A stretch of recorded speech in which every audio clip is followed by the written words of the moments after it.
Thomas Jefferson était le troisième président américain.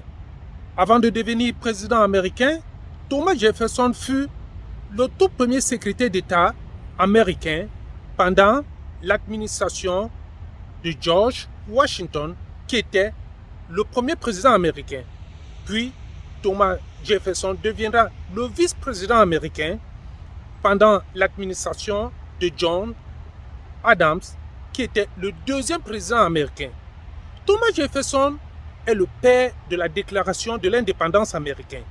Il disait, je cite, « Tous les hommes sont créés égaux. »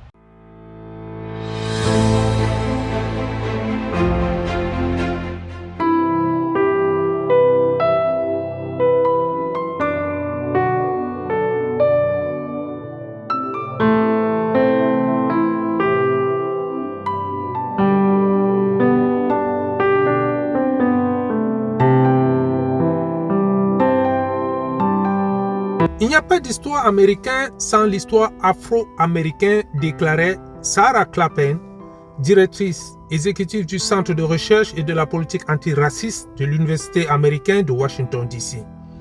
L'expérience noire, dit-elle, est intégrée dans tout ce que nous considérons comme l'histoire américaine. Thomas Jefferson est né le 13 avril 1743 et il est décédé le 4 juillet 1826.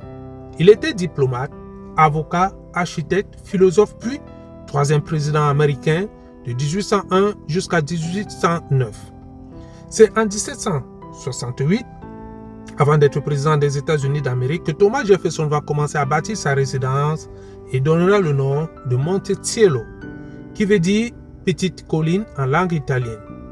Le 1er janvier 1772, Thomas Jefferson va épouser sa troisième cousine qui s'appelait Marthe Scleton. Et de cette union, ils auront 6 enfants.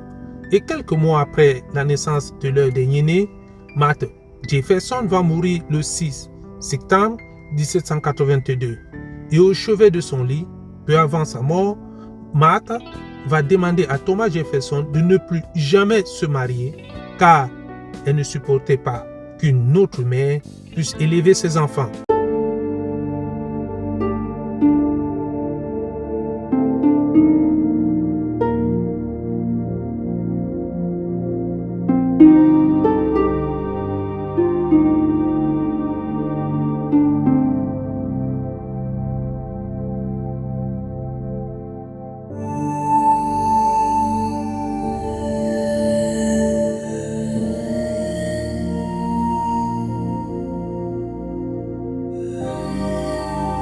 Le monument que vous voyez juste derrière moi a été érigé à la mémoire de Thomas Jefferson.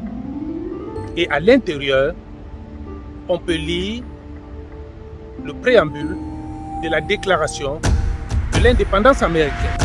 Le 4 juillet 1776, c'est la date de l'indépendance de l'État fédéral américain.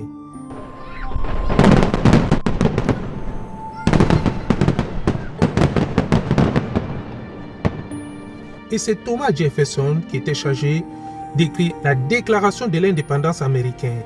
Et le préambule de cette déclaration est considéré comme une déclaration durable sur les droits individuels et humains, et l'expression « tous les hommes sont créés égaux » a été considérée comme l'une des phrases les plus connues de la langue anglaise.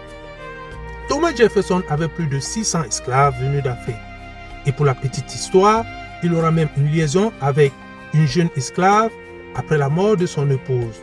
Et cette esclave s'appelait Sally Hemings. Elle n'avait que 16 ans. Le président Thomas Jefferson partira d'ici pour la France et plus précisément à Paris. Paris la Belle.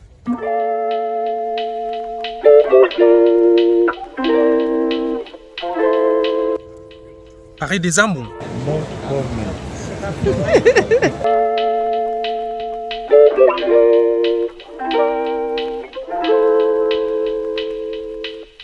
Le jeune congressman Thomas Jefferson sera affecté en France, plus précisément à Paris, comme ambassadeur des États-Unis d'Amérique le 7 mai 1784.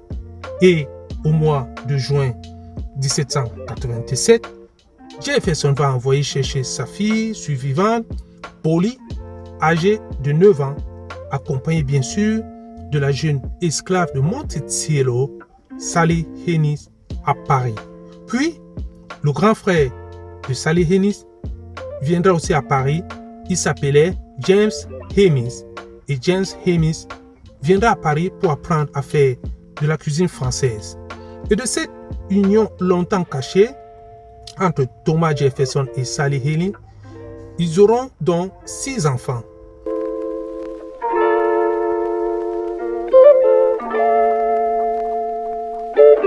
Après avoir retrouvé la liberté en France, Hemings acceptera de retourner aux États-Unis seulement après que Thomas Jefferson avait promis de libérer ses enfants nés de cette union lorsque sont devenus majeurs.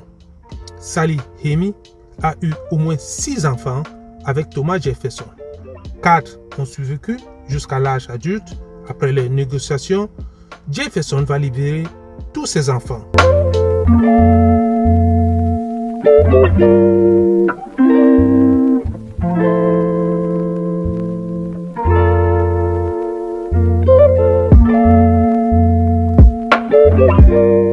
Bienvenue à Monticello, la résidence de Thomas Jefferson. Beverly et Harriet quitteront Monticello en 1820, Madison et Eton en 1826. Et le plus souvent, les descendants de Thomas Jefferson, blancs et noirs, se réunissent très souvent ici, dans sa résidence. Plus de 175 personnes, hommes et femmes, travaillaient dans les plantations de Thomas Jefferson ici en Virginie. Et parmi les 175 personnes, il y avait 135 esclaves venus d'Afrique. À cette époque, l'Amérique n'existait que grâce à l'esclavage. Thomas Jefferson était donc né dans une culture dépendante de l'esclavage. Et à cette époque, 20% de la population américaine était composée des esclaves.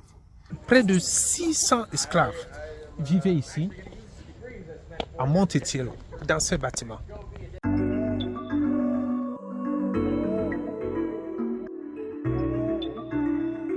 Pourquoi le président Thomas Jefferson avait beaucoup d'esclaves?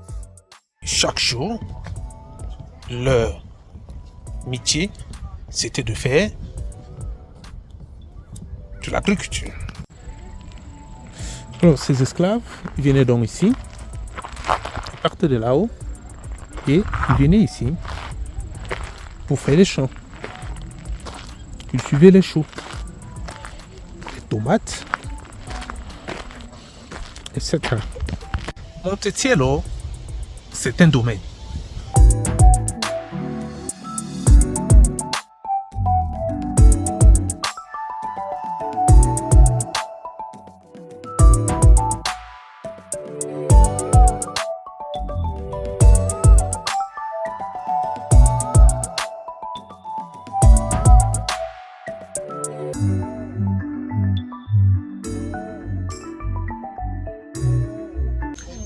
Eh bien, c'est ici que Thomas Jefferson a été enterré, ici même dans son domicile, à Monticello.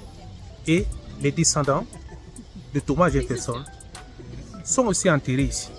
Lorsque Thomas Jefferson rédigeait la déclaration de l'indépendance des États-Unis d'Amérique, eh bien, ceux ou celles qui préparaient son café, son dîner, son souper étaient des esclaves. Et ces esclaves ont laissé leur empreinte aux États-Unis d'Amérique.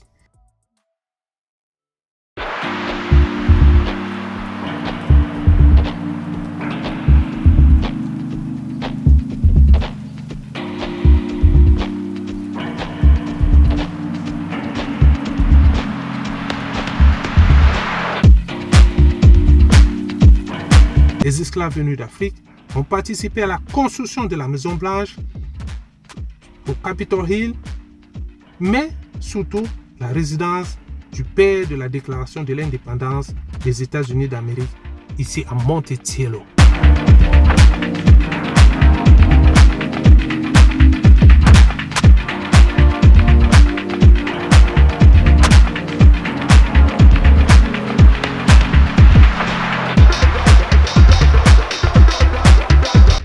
quand Thomas Jefferson fut le tout premier secrétaire d'État américain et le troisième président américain. Le président Thomas Jefferson reste le père de la déclaration de l'indépendance américaine. Et pour cela, l'Amérique lui rendra toujours un grand hommage. Parfait Chirimbus, depuis Monticello, Charlotte, Virginia, pour Africa News USA.